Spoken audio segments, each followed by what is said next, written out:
The wheels are only ever driven by an electric motor, and that means that we can control the engine that's generating the electricity separately to the driving speed and the acceleration. But we've also added another technology, which is active noise cancellation. So very similar to the headphones that you use on the aeroplane, we have a speaker in the luggage room of the car that will play the inverse noise to the engine and cancel it out. So when you're driving around the city, the engine can start and stop, and you won't even notice it's happening.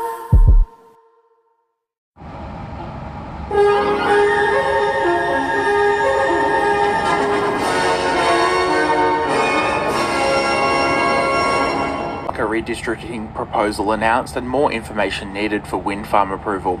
Good morning, Samuel O'Brien in the southeast with ABC News. State and territory leaders will meet with the Prime Minister for a national cabinet meeting today as the fuel crisis continues. Oliver Gordon reports. With hundreds of service stations reporting shortages of petrol and diesel and prices spiking, state and territory leaders are calling for leadership. At today's National Cabinet meeting, they'll ask the federal government to outline how much fuel is coming and when. Premiers and chief ministers will also seek agreement that if fuel purchase limits or rationing measures are introduced, states and territories will move in unison. Business Group, the Australian Chamber of Commerce and Industry, wants National Cabinet to approve a plan to reduce road charges for heavy vehicles, cutting costs for trucks taking food around the country. Proposed changes to the federal seat of Barker would see more towns in the Adelaide Hills and Fleurieu Peninsula move into the electorate. The Australian Electoral Commission is proposing taking parts of the division of Mayo, covering Callington, Langhorne Creek and Malang, and moving it into Barker. AEC State Manager Cameron Stokes says the redistribution is due to projected growth in the population of Mayo. He says the proposed changes are open for feedback. People have already submitted ideas about different ways that the boundaries could be composed, keeping in mind that we are strictly having to follow those mathematical requirements. We're keen to hear if people are in agreement with what's been proposed or if they think there's a better way to do it. More than a week since the state election, the South Australian Electoral Commission is continuing to count votes in the seat of MacKillop. It's one of two lower house seats left in doubt after more were called at the weekend, including the seat of Morphett. With nearly 70% of votes counted, One Nation candidate Jason Virgo remains in the lead over the Liberals' Rebecca Rosser by just 428 votes. A local man undergoing cancer treatment says the returned Labor state government needs to seriously consider radiation therapy centres for the Limestone coast. The Radiation Therapy for the Limestone Coast Working Group has been pushing for a centre to be established in Mount Gambier, but a 2024 study from the region's local health network found it to be unfeasible. Group member Ryan Hophoff says a parliamentary review into the possibility of setting up the service is needed. I would like it here for myself personally, but it's about getting it out there for other people. There's a lot of people worse off than me that need it, financial-wise and everything. And all the travelling, it's just wrong that they have to either go to Warrnambool or Adelaide to have this treatment. The Federal Environment Department has demanded more information from a company that wants to build a controversial wind farm near the Victoria-South Australia border. Jean Bell reports. The proposed Kent Brook Green Power Hub could see up to 105 turbines constructed in a pine plantation just east of Nelson in southwest Victoria. The Victorian government greenlit the project in January, but it also requires federal approval. The Federal Environment Department has requested more information from developer HMC Capital on the project's potential environmental impact. A department spokesperson says the Victorian Planning Minister noted the proponent had provided insufficient detail on matters of national environmental significance. The site is adjacent to a Ramsar-listed wetland, prompting concerns from environmental groups. A seaweed expert says citizen scientists hold the key to tracking the health of the local coastline. Deakin University senior lecturer Dr. Alicia Belgrove travelled to the region over the weekend as part of the Seaweed, a Celebration Festival. The event promoted understanding of local seaweed and the work of local artists. Dr. Belgrove says factors such as marine heat waves are putting stress on marine environments. That can have dramatic effects, and we've already seen it. We're seeing species dying off, or the range of the geographical range at which species are distributed is constricting. Event organiser Sally O'Connor says she wants locals to embrace the beauty of seaweed while also acknowledging the environmental factors putting it under threat. If there's a bushfire on the land and some of the forests destroyed with that, people are in uproar about that and devastated to hear that news. But what's happening under the sea is out of sight, out of mind. The ABC is projecting One Nation's Jason Virgo has won the seat of MacKillop. Josh Bryan reports. According to the ABC's projections, One Nation has won its third seat, with Mr Virgo set to win narrowly on preferences. The South Australian Electoral Commission has been counting votes for over a week, with preferences being divided between Mr Virgo and Liberal Rebecca Rosser. Ms Rosser says she called Mr Virgo to congratulate him on the result on Monday. She says now is the time to unite as a community. Recognise where we have commonality and join together now and focus on the next 4 years. The ABC has attempted to contact Mr Virgo, and One Nation has declined to comment. The Country Fire Service says a controlled stubble burn-off was the source of smoke seen from Mount Gambier yesterday afternoon. A spokesperson says a controlled stubble fire at Childs Road and OB Flat was undertaken yesterday, with some nearby residents calling emergency services upon seeing the smoke. 2 CFS trucks were initially dispatched to the area, but were returned when notified of the controlled burn. Similarly, at Millell, a CFS aircraft was dispatched after reports of smoke, but returned after surveying the scene. An upper southeast farmer hasn't been able to get fuel deliveries for weeks due to nationwide concerns about fuel supply. Ian Fitzner says he's been using a mobile fuel trailer at nearby service stations to run machinery on his farming properties while bearing the increased costs. He says he's been told his deliveries will resume in the coming weeks, but at a decreased volume.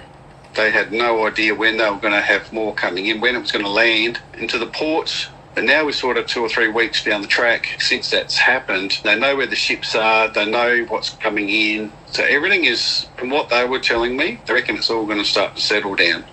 Experts say uncertainty surrounding the conflict in the Middle East is making it difficult to predict potential impacts on short-term fuel supplies.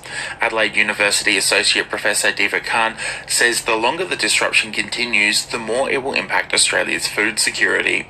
Going to impact the food supply chain at all stages, right from the farming, production, transportation, distribution and everything. So the more and more the prices that they are going to feel on the fuels, it's going to have the impact on the food as well. The Victorian state government has announced public transport, including V-Line services, will be free for a month starting today. It says the move is a temporary measure to help ease the cost of living pressures and the soaring price of fuel. During the free period, passengers won't have to touch on with their Myki cards and all gates will be open. Public Transport Victoria says during this time, seat reservations are not available on V-Line train services, but will still be required on some coach services at zero cost to manage seat capacity. The District Council of Grant has announced Gary Button as its new Chief Executive Officer at a special council meeting last week. Mr Button was born in the region and worked in a variety of roles before joining council. He was most recently the acting Grant Council CEO after Darryl Wicker stepped down earlier this year. Mr Button says he's looking forward to continuing a variety of projects already in motion with the council. Thoroughly relishing the opportunity, but I'm extremely humbled and honoured to be considered for the role, and I think it's quite unique to have someone that's local at a very important role and servicing a great community. Australia's online safety watchdog is investigating 5 social media giants who are potentially failing to comply with the federal government's social media ban. Political reporter Samantha Dick has more. Facebook, Instagram, Snapchat, TikTok and YouTube are all under investigation for potentially breaching Australia's world-leading social media restrictions for users aged under 16. In her first compliance report, Australia's e-Safety Commissioner will outline some of the ways companies are failing to keep underage users off their platforms. Underage users are repeatedly attempting to get past age assurance barriers until they succeed and are immediately opening new accounts after being banned. Social media giants engaging in systemic breaches face penalties of up to $49.5 million. The City of Mount Gambier won't replace outgoing elected member Jason Virgo before the upcoming council elections in November. Mr Virgo will enter state parliament after winning the seat of MacKillop at March's state election for One Nation. As the vacancy has arisen within 12 months of council elections, the council says it's unable to hold a by-election. The chamber is now made up of 6 members after the resignation of Councillor Kate Amoroso last year, also within a year of the next elections. A Mount Gambier medical clinic says nurse practitioner appointments are taking pressure off its doctors and opening up more appointments for patients. The Limestone Coast Health Hub has been offering free nurse practitioner visits as part of a state and federal government pilot program. The clinic's nurse practitioner Kieran Loza says he can provide services such as prescription renewals and some acute care. He says the appointments have been well received. The people down here not only need the access, but one of the barriers is financial. So the utility of the urgent care centre, the utility of the ED are becoming more and more prominent with decreased GP access. I think the ability to have a free service, an accessible service, is crucial. The Royal Australian College of GPs SA President Sian Goodson says nurse practitioners can be a valuable part of a clinic's team, but she says nurse practitioners alone will not fix issues facing regional healthcare. It can certainly be an adjunct. It's not going to replace the need for the GP workforce. And nurse practitioners have a great skill set, but they can't replace GPs in the sense they can't do the full scope of practice as a GP, but they can certainly ease the pressure on GP practices. 2 companies have been fined after a woman was crushed by an empty water tank as it was unloaded at her home in Nelson. Matt Neal reports. WorkSafe says Australian Water Systems and Clark Tanks Transport were sentenced in the Mildura Magistrates Court last week after pleading guilty to a number of charges. It says the court heard a water tank weighing nearly half a tonne was being delivered to a home in Nelson near the South Australian border. The customer and his wife were assisting the delivery driver when the water tank became unstable and fell on top of the woman. She suffered serious injuries, including a fractured femur and crushed pelvis and ribs. Australian Water Systems was fined $50,000 and Clark Tanks Transport was fined $65,000. A local dairy hopes a new deal to produce baby formula for a Chinese brand will provide more employment opportunities and showcase Limestone Coast dairy. The Blue Lake Dairy Group has begun making care birth formula at its plant near Millicent. The dairy hosted a launch for the brand for the factory last Friday, including a delegation of about 100 people from China. Group manager William Zhao says as production grows, the factory will employ more local people. With local employees, they can generate over 10 million turnover right now. With small group, maybe 10, 20 people. This is big, good booster to the local economy. The future of Mount Gambier's popular Dog Fest is up in the air as organisers worry they won't be able to raise enough money to continue running the event. Mount City and District Kennel Club Treasurer Lynn Harris Walker says this year's event only has about 260 entrants, down from about 400 in a normal year due to fuel costs. She says the lack of entrants in the Easter event could impact the club's other events. Well, we are a non-profit organisation, so we only keep enough money in the bank for the next show. We're going to be a bit desperate this year. Whether we're going to have enough to run the October shows is a matter to what happens when we've finished paying all the bills. Local authorities have manually opened 2 river mouths in southwest Victoria, but it's expected both will likely close again due to low rainfall in the region. The Glenelg Hopkins Catchment Management Authority and Warrnambool City Council used a digger to open the Hopkins River mouth on Tuesday, while the CMA opened the Glenelg River at Nelson yesterday. The CMA says both rivers would have usually opened by this time of year, but extended dry conditions mean the river flows have not been strong enough to stop it being blocked by sand. The state government has handed out a multi-million-dollar grant to secure a buyer for Bedford's Mount Gambier mill. More than $2 million in funding will go to the Disability Trust to purchase and keep the facility open. The government says without the funding, the mill would have been closed, its 25 supported employees dismissed and the assets liquidated. Human Services Minister Katrine Hildyard says the government believes it's an investment worth making. Bedford is about much more than a job. It's about community, it's about connection, it's about engagement. This announcement means that those South Australians in Mount Gambier will continue to have the dignity that comes with work. New One Nation member for MacKillop, Jason Virgo, says his views have evolved after being asked about his past political affiliations. Winning One Nation candidates spoke publicly for the first time yesterday at a press conference the ABC was barred from attending. Mr Virgo had previously run for the Australian Sex Party, which at the time was focused on progressing same-sex marriage at the 2010 and the 2013 federal elections. But he says his views have changed. You're talking about I joined those parties when I was 16 and 19. I was a teenager. I think, every person out there when they were 16 and 19 were probably doing some crazier things than joining a political party.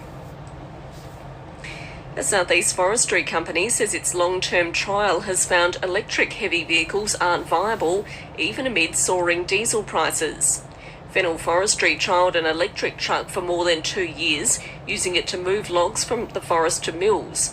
Managing Director Wendy Fennell says the truck is capable, but isn't cost-effective compared to diesel trucks. She says electrifying the transport sector is still a long way off. That was back when diesel was at a far cheaper rate, but even based on that, the diesel price would need to get north of $4 a litre at the Bowser before it becomes comparable with diesel. Swinburne University Professor of Transport Technology and Sustainability, Hussein Dia, says electric vehicles have taken off in the urban delivery industry, but he says better charging infrastructure will be needed for long-haul vehicles. If you look around urban areas, probably we have a good spread and a good network of chargers. The problem becomes in regional areas where sometimes you travel for hundreds of kilometers without seeing a charger. You need to do a detour. The Victorian Automotive Chamber of Commerce is urging motorists not to be alarmed by the label dirty fuel. Australia improved fuel standards in December last year to lower sulphur content. In order to address supply concerns, the government recently announced it would revert back to previous sulphur content standards on a temporary basis. The Chamber's Chief Executive, Peter Jones, says fuel with high sulphur levels, or dirty fuel, doesn't mean unsafe petrol. I don't know who coined the phrase dirty, but it really is not descriptive of what this fuel is. This fuel is fully compliant. Our fuels in Australia are highly regulated, and the only difference between a week ago and today is that it has a bit more sulphur in it, and it will have absolutely zero impact on your car.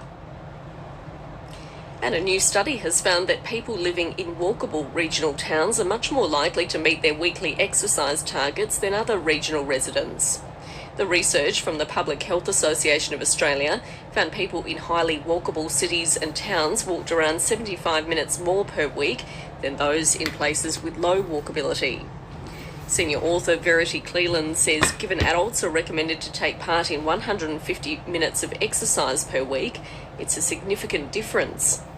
People living in areas of moderate walkability walked 60 minutes more a week, which again, an hour a week, is an important contribution to that 150-minute target that we're all encouraged to achieve.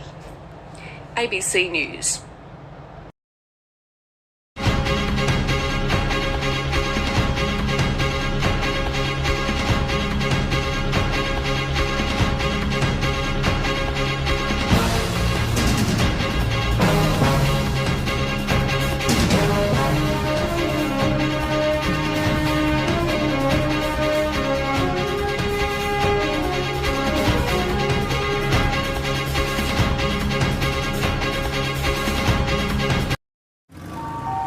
Yeah, give me that happy wash. Scratch-free guarantee. Make me feel like a limousine. Happy wash, happy car at OTR.